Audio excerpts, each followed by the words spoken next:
Mas o seu argumento seria que o Brasil tem que ter uma relação institucional com esses países, não por ideologia. Sim. Mas tem que ter com institucional com a China. Não dá para você fechar a cara para a China. Claro. Não, a China... 80% da soja que a gente exporta vai para a China. E deve ser difícil, né? Porque, imagino, a China realmente tem uns problemas no sentido que eles têm um governo ditatorial. Não é democracia, não é o que a gente está acostumado. Então, eu, como cidadão, como cara leigo, eu fico meio preocupado com a China crescendo muito, porque enquanto ela é um parceiro comercial e está aumentando o nosso mercado, eu acho ótimo. Mas a partir do momento que ela quer exportar um pouco da cultura deles no sentido de autoritarismo e de essas coisas, aí eu já não acho tão legal, entendeu? E isso me preocupa um pouco. Será que eles estão nessa vibe? Cara, eu não confio em ninguém com poder absoluto. Tá ligado? A China ela tem um plano de poder desde os anos 40, né? Mais especificamente em 49, quando Mao Tse-tung fez a revolução lá, de que em 100 anos seria o principal país do mundo, em termos econômicos e militares. Né? Acho que eles vão chegar lá até um pouquinho antes desses 100 anos. E, na verdade, assim, é o que eu falei, ali tem grandes oportunidades. Tem que ter uma relação institucional com eles. É um país de, quase 1,5 bilhão de habitantes. A gente é um país aqui que, sensacional no agro, então para nós interessa vender para eles. Agora, é só manter a nossa independência, não é chegar, por exemplo, agora e querer colocar goela abaixo qualquer tipo de política com relação ao Covid, nos ameaçando com relação à compra ou não dos nossos produtos agrícolas. Não estou falando que eles estão fazendo isso, tá? Mas é o tipo de coisa que não é interessante para nós. Se você tem uma loja e você só tem uma pessoa para vender o seu produto, essa pessoa amanhã pode virar para você e falar: Igor, é o seguinte, só eu compro esse teu produto aí, reduz pela metade. Tu fala: não. Não, beleza, vou parar de comprar. Entendeu? Assim como era interessante você no mercado de ações investir numa ação só, no mercado mundial, que se joga esse jogo da geopolítica, não é interessante você ter só um comprador ou só um vendedor. Com certeza. Então o nosso trabalho é diversificar. É ter comércio com a China, com os Estados Unidos, com a União Europeia, com os árabes, com Israel. Enfim, é fazer aquilo que tem lógica de mercado e não fazer o que tem... Você pode comparar e... interessante você no mercado de ações investir numa ação só.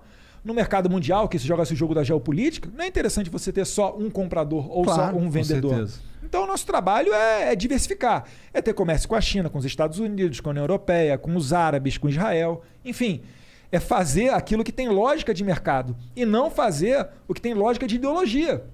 O Brasil, a gente perdeu quase $1 bi para construir um porto em Cuba que não produz nada, não é hub de nada. O Porto de Mariel em Cuba. A gente gastou, mais de 15 bi de real mole em Abreu e Lima, que não refina nada. E olha o problema que a gente está vivendo hoje com a Petrobras. A gente é dependente do refino internacional. É por isso que tem essa questão toda. Não se pode abaixar, a Petrobras não pode abaixar tanto o preço, a ponto que fique desinteressante do investidor internacional mandar para cá o produto dele, porque senão ocorreria desabastecimento, mas também não pode elevar tanto a ponto de acabar com a nossa economia. Então são questões sensíveis que estão jogadas todos os dias. E tá rolando uma treta nesse sentido agora, nesse exato momento, né? Sim. O Bolsonaro deu a declaração dele, 100 bilhões de dólares. Dólares ou reais? Reais, né? Não sei. Bom, 100 bilhões de algum dinheiro aí muito... De Bitcoin. Nossa, se fosse de Bitcoin. De Flowcoin. Flowcoin. Então, foi... Botar o Banco Central na cola de vocês, hein? Flowcoin aí, ó. Não, mas não é moeda de verdade, é só um crédito. Sai fora, Banco Central. Mas ele meio que, ok, eu entendo que isso é um problema, eu entendo que os caminhoneiros iam fazer greve se você não fizesse alguma coisa pra diminuir o preço do diesel. Eu entendo essa porra. Mas o como você faz também é muito importante. Né? E eu sinto que o Bolsonaro ele não tem muita maleabilidade nesse sentido, porque teria milhares de formas de fazer o que ele fez. Existem várias que não acarretam na Petrobras perder 100 bilhões de valor de mercado do dia para a noite, entendeu? Será que não existia? Será que às vezes ele não toma uma atitude que para ele parece mais fácil, mas é porque ele não enxerga outras soluções, porque ele não é capaz? Esse bagulho da Petrobras foi um bagulho tão doido que o nosso corretor, que toma conta da merrequinha que a gente bota na bolsa, mandou de manhã uma mensagem com mané, aí, ó, o bagulho da Petrobras é interessante. Ele te mandou também. Falou, é hora de entrar. Inclusive, já entrei com uma grana. Mas... Agora tá baixo, compra agora, cara. Quando o Lula e Silva assumir, tenho certeza, cara, ele vai colocar para bombar. Pelo seguinte, outra coisa, o mandato é de 2 anos, estava prestes a acabar. O que eu fiquei sabendo, é bom tomar cuidado com as palavras, tá vendo? Ó? É que poderia ter sido dado, nesse momento agora, esse último reajuste, um reajuste abaixo E parece que, só de birra, o presidente da Petrobras deu um ajuste a maior do que seria necessário. Por que o presidente da Petrobras está agindo como uma criança? Boa pergunta. Chamar ele aqui no Flow. Seria ótimo, pode vir. Ele não é um cara incompetente. Agora, o presidente é uma pessoa totalmente aberta. Outra coisa, o presidente lidar com os caminhoneiros. Parece que o presidente da Petrobras não.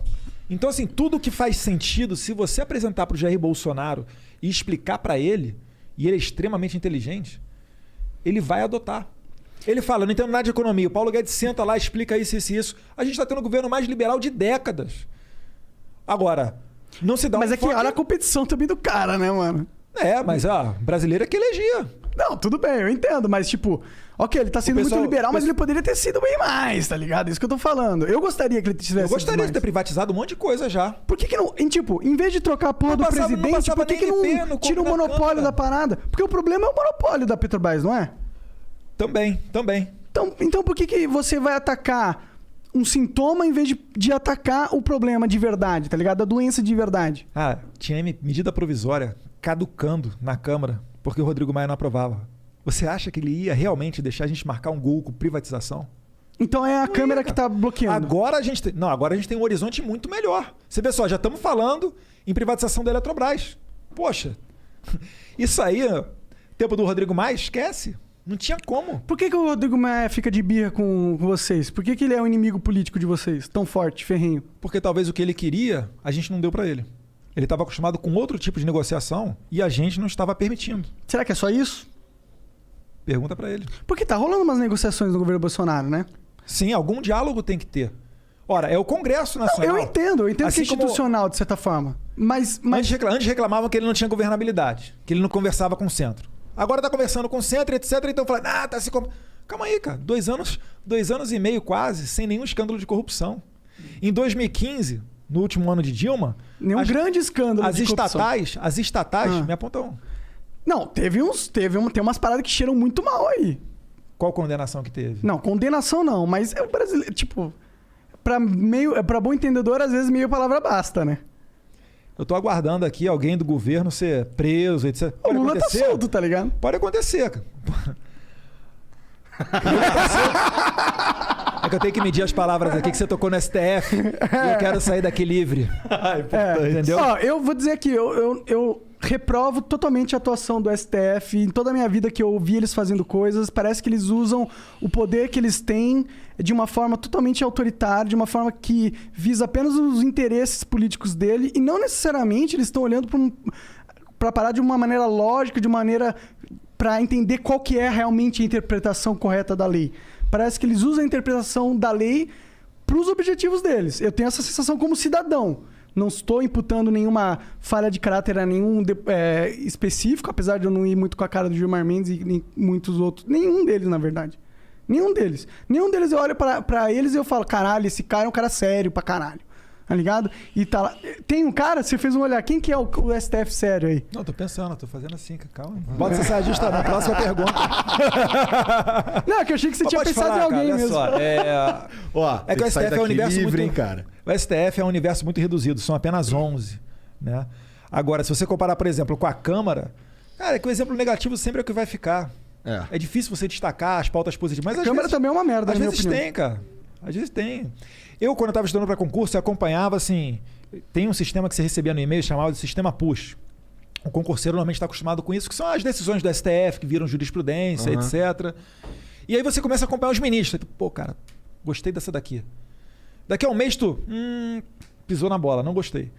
Então, assim, é difícil você analisar e falar assim, gosto de todos, etc. Você não vai achar isso, porque só você é igual a você. É verdade. Ninguém vai pensar igual a você. Sim, mas entendeu? Dá pra ver algumas decisões que, tipo, mano... Eu já vi uma vez um ministro falando que ele primeiro forma a convicção pessoal dele e depois ele corre atrás da lei pra ver onde é que ele vai embasar. Porque a lei, ela tira pra tudo quanto é lado. Você pode manter um cara solto ou um cara preso